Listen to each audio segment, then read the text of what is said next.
Welcome to the intersection. I'm Kunal, that's Chris, and today we're talking about cringe. Yeah, man. Kind of its origin, its evolution, and where it's at today. Yeah, how it's affecting the youth. And us. That is true. It's affecting everyone. I think it does affect everyone. I mean, if you're old and not on the internet, maybe not. But if you're on the internet... Is anyone not on the internet anymore? That's true. We're all on here at this point. Yeah, my grandpa is always on the internet. He's at least on... They're just on Facebook. You know what? I haven't logged into Facebook in so long. It's crazy. I only log in because we have to do it for a job. I don't even do that anymore. That's because you don't do that part. Yeah, exactly. Anyway, so where did cringe start? Back in the 2000s, it started. The internet term is from there. So I handled some of the research for this. I know it's an old word that has some old English, like 16th century, 17th century. Do you know what it is? What it means? No, I don't remember, and I refuse to look it up. Come on, man. I got enough of the details, and I was like, this is boring. I moved on with my life. Okay, that's what was in the research. I was like, okay, I want to talk about more fun things. But yeah, it is an English verb, that's a physical reaction to things, and it kind of really took on new meaning in like early internet in the 2000s. Yeah, definitely YouTube. Do you remember the first time you heard it? I think I don't remember what it was, but it was definitely YouTube. I think it was early YouTube. I think it was cringy. And it was I do remember cringy. Maybe it was Star Wars Kid. Maybe it was some fandom-y thing. I don't remember. But I do know that, as I was in high school, that phrase was around and became almost a stigma towards what you should and shouldn't do, or at times even felt like you could and couldn't do. Yeah, I wasn't on that part of the internet where you found it. Yeah. But yeah, I seen it on a couple of videos, and then I started seeing people say it on certain times when people did things. But also, since this was like the beginning of it, you kind of knew when people were video recording you because we had the little cameras, you feel me? But man, as it moved forward to the 2010s, it picked up, and I think it picked up a lot because of smartphones and being able to take a video anywhere. Yeah, technology definitely accelerated it. I think there was a part where I know in the 2000s it took a lot of work to put something online. Mm-hmm.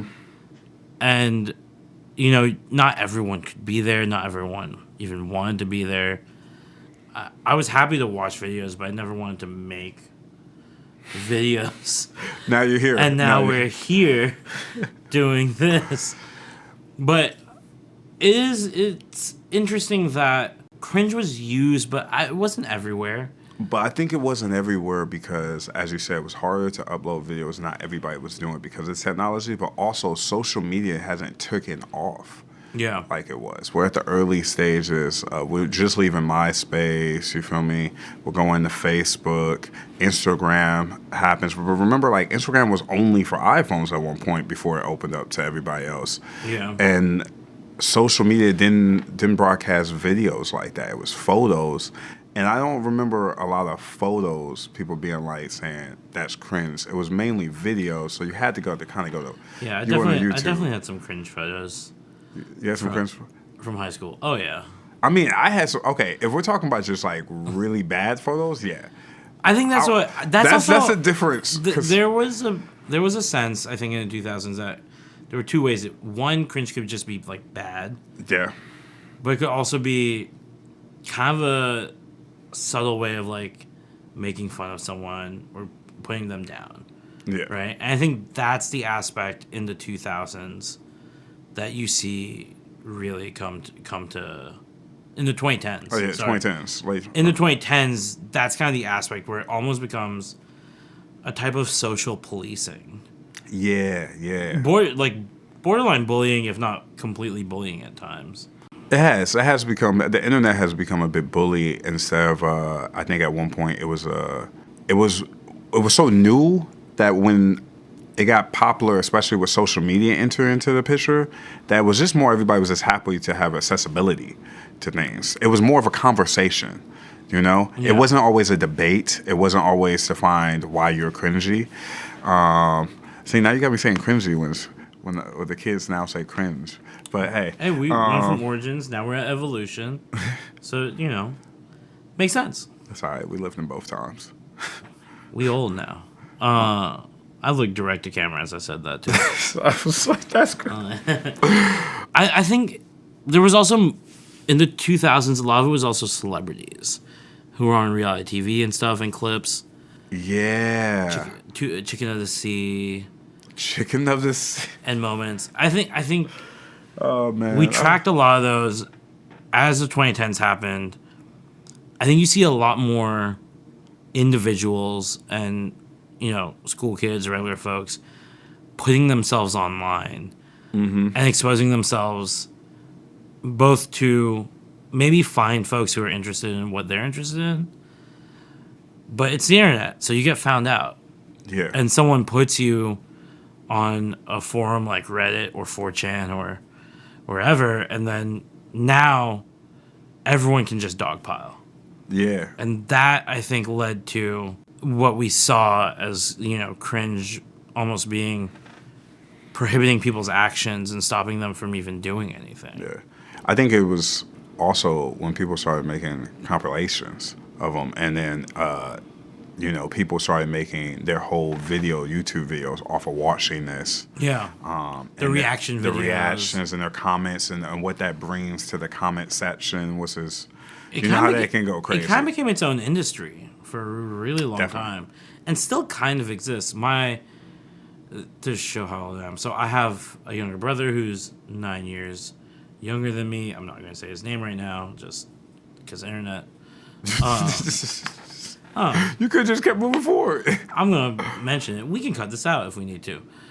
Don't cut this out. Like float roll. But he mentioned the phrase lol cows to me. This is in the 2010s or something. And I had never heard that phrase.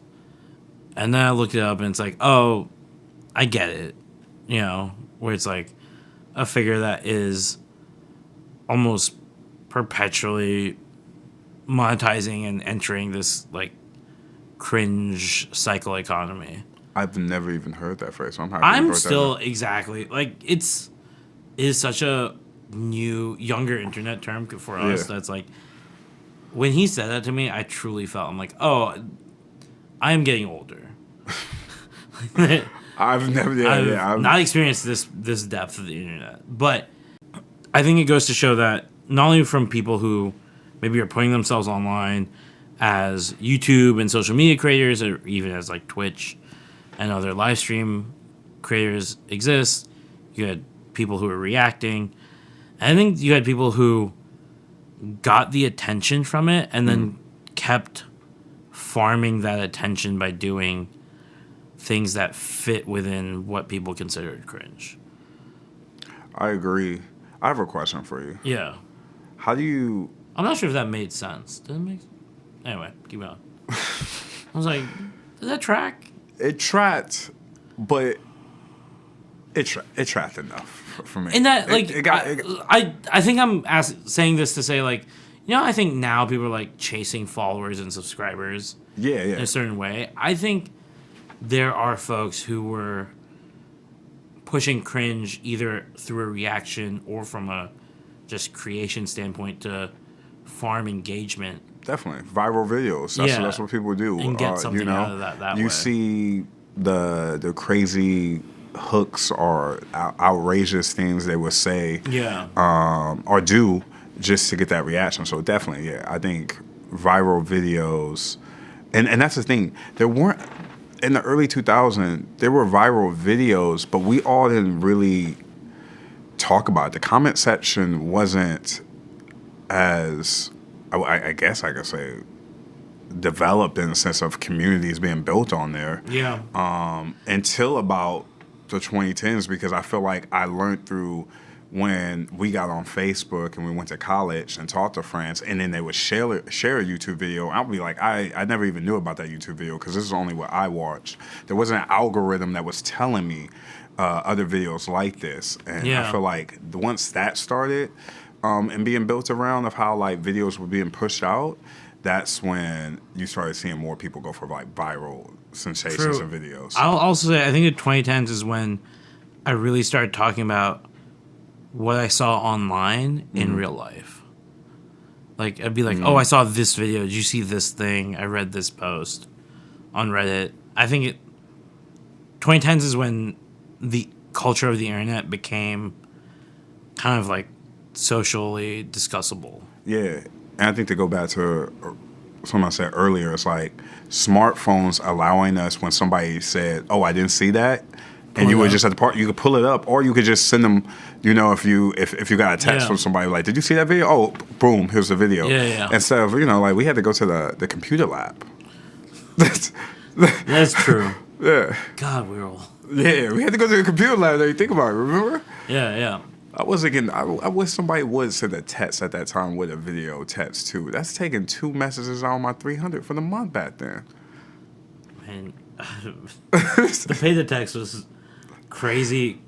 It's crazy how. Okay, let's not go down this. We don't have to go down that. That's what. I cut you off from having a question. Do you remember what you had? Yeah, my question was, how do you think this plays a role with like marketing and everything? Its implication in the 2010s is harder to parse for me right now, just because a lot of things happened in the 2010s, marketing wise, that I guess you can kind of assign as cringe now, but probably still that worked at the time.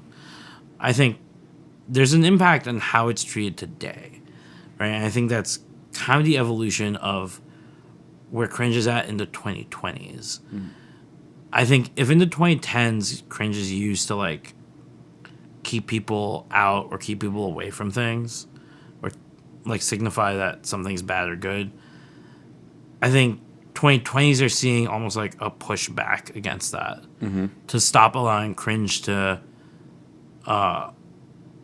disallow people from liking things and more a focus on things that feel fake, things that feel pandering.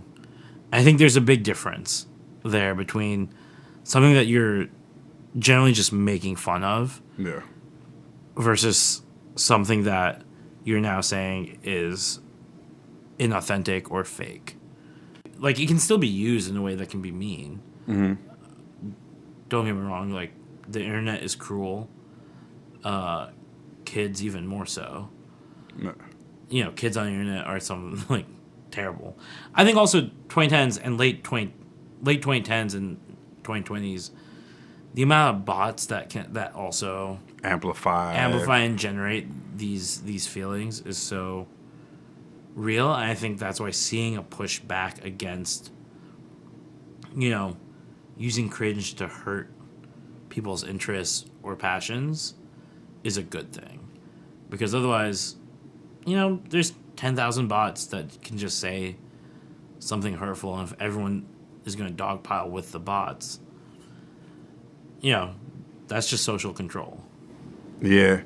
I think what the 2010s marketing did was create the viral sensation of it, because when you seen YouTube do their ads, it was always the top videos that everybody knew about. So now you're like, I want to do that. I want to be that. And I think it's birthed that. I think also what we have to take in, I think, who is truly affected by it is the youth that, were born in the 2010s, that they grew up on the internet only. So like social media was always around, and phones were everywhere. That stopped them from doing things because cringe culture did say that interest is not right, and not having a full understanding. Hey, a lot of this is just bots. Hey, a lot of these people just are talking on the internet, or actually, just trolling. Trolling got our hand where it became bullying. Yeah. It used to just be a fun thing to do, but not everybody was doing it. But I think that came back to everybody wanted, when the comment section became a full community, everybody wanted to be the first comment. Then you wanted to be the most liked comment. And a lot of times trolling was in the 2010s with cringe videos going on. I think really like took off, and I think that was also just because of the marketing of like only showing the viral videos on social medias and like YouTube. Yeah, one of the things you said that I think is really important is I do forget sometimes that we grew up partially without the internet. If you growing up in a fully internet culture, I don't know what that feels like. No. And I can only imagine that it's possibly a reason why younger generations have put a lot more stock into the comments and communities that exist online. So there is a greater impact when they're attacking you, Yeah. right? Because I've always felt, and I think you feel the same way, that like I am not who I am online. Like whatever is said to me online space, you don't like how I look or sound or whatever. Like, all right, cool. You said it. I'll probably say something back, and we move on with our lives. I don't know you. You don't know me. Whatever. It's cool. I do think that while I think that is healthy, if you grow up where online culture is your culture, right, is where you're at, a lot of people saying something hurtful makes sense why that is both painful and has led to like significant documented mental health effects in, teens, tweens, and younger. I think the best example that I can give for like us understanding that community. I think before I said it, the community that we have before the internet was face to face. The community when you only have online is only online, and that's your presence of that. So we interact with the internet a lot differently. Sometimes we're like, this is our community on the internet, but like I don't know you guys like that. It doesn't affect me the same way. I have a whole community I see on the weekends, or I hang out with. I know you go to board games. I play sports. We interact a different way because that's just how we also grew up. Our interactions. But when you only have your community online. Yeah, like it's like everybody when they're joking in class. And the way I would say that we understand that is MySpace. MySpace had your top friends. When somebody's top friend went off, at least with school, you would go back and be like, bro, what happened? What did you do? Yeah. Like, what was it? Y'all broke up? It was a conversation. Yeah. But like but like you would see even people be like, what happened with your music? God, yeah. Yeah, you know how I'll also say this whole episode is a sign of how old we are. Definitely. It's just an age. Definitely. If you know our age, you definitely figured it out now. I'll tell you that. No, I think we've mentioned it before. I do think that there's the pandemic pushing all schools being onto Zoom has only exacerbated that problem. I think that's why the push against letting cringe determine what you like and what you do is great. Because honestly, that's who cares? Like, you can't let online communities and bots determine what you do, say, feel like, and all that. However, there is still while that pushback is happening, it's not gone, right? The impact of cringe exists. I think we've both been to, dance venues where people are. It's like a middle school dance party. It's not even like a middle school. People man. just hang out on the sides. It's not even middle school anymore. It's just videos of saying like, "Hey, ooh," and then boom, done, and just standing and looking. Like we were at an age where like there was no phones. You took pictures you didn't even have videos. You took pictures after the party. I'll say this: I can't really dance. I can start a mosh pit. That's what I do. It's my instinct in every club. No matter the genre, my instinct is to start a mosh pit. That's crazy. That's crazy. That's your first instinct for any genre. I mean, maybe not for like blues, but like R&B. Okay, anything soft, maybe not. But okay, I just want to make sure. I'm like rap, disco, country. Disco? Yeah. You can mosh a disco. Okay. I'm just saying, I can't really dance. That's all right. I'm still dancing. See, It's just about having fun. exactly. And I think that's what's like missing what cringe culture is taking away. Some things are just fun, especially dancing, man. I enjoy I do know how to dance, enjoy the dance. And I love people that don't even know how to dance but dancing because the music's good. Fill out, vibe out. Just have a good time. Let the spirit move you. And let happiness be around. But like I think we need to remove phones from certain situations. yeah, I think for It's like clubs don't film other people. for clubs to get back, you gotta not have phones. Have a little section if you need the phones to call somebody or do something, but it's not where the dance is at. And also take away all these VIP sections. You gotta open up at the dance floor and allow people so they're just not sitting there. But I get the fear of that. Of like, hey, if I look stupid, someone's gonna videotape. Someone's gonna film me on their smartphone. They're gonna post it somewhere. Now with the internet being what it is, they'll be able to find who I am. And then someone will point it out. And it's like, I get it, but we need to move past that. I do think that using that technology to, call out police abuse and authority to make sure that someone's not like hurting others. Or That's a whole different. That's a whole different thing. That's a whole different thing. Right? And I think that they become similar as like, hey, you're videotaping me to like put me on the internet. It's like, if you're protecting someone, I think it's okay. If you're trying to damage someone who's not doing anything, not okay. I think it's simple what we need to go back to. If you're videotaping something of your friend that you know their boundaries and you're cool with, and it's funny, that's different. But random people that are just minding their business, leave them alone. Let people just like have their lives.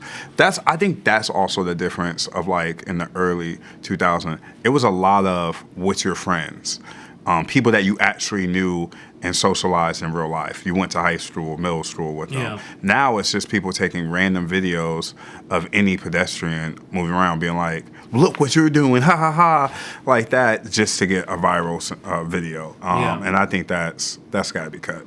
But I do like seeing people laugh at their friends. I will say that. If it's in the boundaries, if it's in the boundaries of my thing, I do like that. I want to laugh with you, not at you. Nah, I think that's it too, man. We gotta laugh together. I don't know what that means, if I'm honest. I don't know because the internet's wild. If I'm laughing with you and you're not laughing, then am I? I don't know. That's why you gotta know people in real life. Yeah. So I'll say that I think where 2010's cringe is now is it's still pervasive. It still exists. I think there's a push against it. Mm-hmm. I think that push sometimes... I do want to talk about something, which is I do think shame is useful and is a good thing. And we shouldn't get rid of shame. When I'm saying push back against cringe, I think I'm saying push back against, like mind your own business when people are having fun, but like use shame when people are doing bad things. I think what it is let's shame the right things. Like, like fuck ICE. You feel me? Like, that's not even shame. That's hate. I think it's like... Shame it. That should be gone. I think, there are... Shame the person that doesn't pick up their dog's poop. Oh, my God. Please. Like, that's shame. Oh, my shame God. That person, right? I think shame has a good place. People. Like, just pick up your dog shit. So, like, I think there's a balance there that needs to exist. Like, you should be able to criticize art. You should be... and things that are happening. You should be able to shame bad behavior. You shouldn't be able to, like, use cringe as a weapon against someone, like, enjoying what they like. I got a question for you. Yeah. Do you think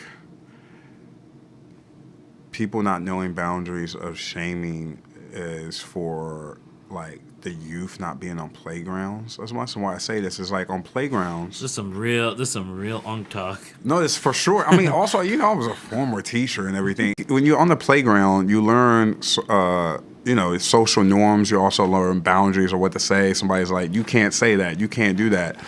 But when you just go on the internet and you can say something to somebody across a state or across the nation, and you never have to encounter them. And some people don't even see it, because we all got different usernames or things like that. You don't learn social norms of like what's the right thing to shame or anything. I think that's true. Anonymity allows people to hide.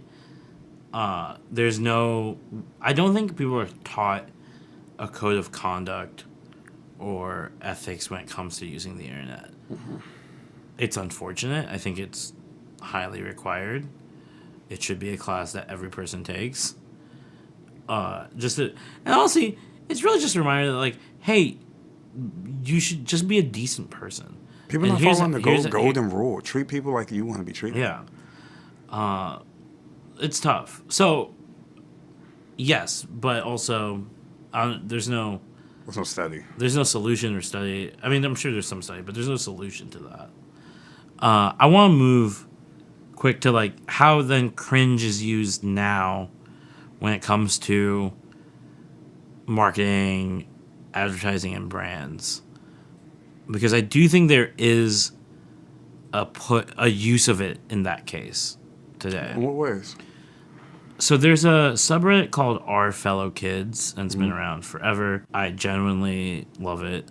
I think if you're in marketing, you should be on that subreddit on some capacity, because it shows moments when companies are trying to get to the youth with, like, using slang terms and cool stuff, right? I think there's a feeling that cringe is now that kind of overly produced, like, pleading to be liked. Not understanding the culture, not in the inworks of it. Yeah. It's just like taking it from it. Just trying to be like us instead of being who they are and standing on what they believe in. Yeah. I think we've talked about authenticity a lot. Mm-hmm. I'm not trying to go back into that, but I think when you see cringe applied to, like, organizations or corporations, that's the angle for it. Yeah, I think it's also simply, it goes into, like, a lot of these companies not hiring people from the culture and understanding young people. Yeah, I'm just saying. I will say that straight up. You should have young people running your marketing, or not running it, but, like, on your staff that are, like, able to speak up. I think how I look at it is, wherever your company is and the target audience that you're going for, and you should have, that should be represented within your marketing team. It should be a balance. You know, you need young, you need older, you need women, you need men, you need different cultures, everything. And that's why I love that we shout out Kiana and Tasia. Love that y'all are on the team and keeping it real. I'm sure they're watching this video and they're like, damn, these old ass. Nah. Yeah. Kiana is. Kiana for sure is. Kiana is. I forgot about 100% that. 100% she is. Kiana is, yeah. We're going to have a huge talk about it. Yeah. That is true. That is true. She's going to be clowning us hard. Yeah. Yeah, definitely. And I love it. For the and here's the thing. We love it. Because we're friends in real life. Yeah. What's the future of cringe? Do you think that word exists? Yes, it exists.